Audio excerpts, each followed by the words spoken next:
স্বাগতম জনাইছোঁ মোৰ ইউটিউব চেনেলে। মানে আজি ব্লগটো ষ্টাৰ্ট কৰিছোঁ। আজি আমাৰ ঘৰৰ ওচৰতে মানে শ্বুটিং চলি আছে। বিউটি বাইলুং আছে, প্ৰিন্স আছে, ৰমেন তামুলি আছে, গিটিমনি আছে। চ' তাৰ অকণমান আপোনালোকক দৃশ্য দেখাবলৈ গৈ আছোঁ। শ্বুটিং স্থলীলৈ গৈ আছোঁ, পামগৈ আপোনালোকক দেখাই যাম। গানটো আমাৰ ঘৰৰ ওচৰ সূৰ্যমণি দাদাই খুব সুন্দৰকৈ উলিয়াইছে। চ' ব'লক মোৰ লগত।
Camera.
গানটা শ্বুটিং হৈ আছে আমাৰ সূৰ্যমণি দাদা কিবা এটা কৈ দিয়ক।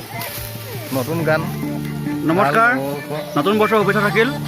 আজি মোৰ গীত এতিয়া আহি আছে, মানে ৰিলিজ কৰিলোঁ, মোৰ চেনেলত দিছোঁ। তাকে এটা ভিডিঅ' চলি আছে। বেহাৰবাৰী বিউটি বাইদেউ আছে, ৰমেন তামুলি আছে, দাদা প্ৰিন্স আছে, গিটিমনি আছে। তাকে আপোনালোকে সকলোৱে চাব। এতিয়া কেতিয়ালৈ ৰিলিজ দিম? এইটো বিহু আগত দিম। এইটো অফিচিয়েল চেনেল, মানে অফিচিয়েলি চেনেল মোৰ মানে নিজৰ চেনেলত দিম। ত' SMK মিউজিকেল। ত' SMK মিউজিকেল আপোনালোকে চাব। কেনেকুৱা পাইছে লাইক কমেণ্ট কৰিব। এইখিনিকে ক'লোঁ, ধন্যবাদ।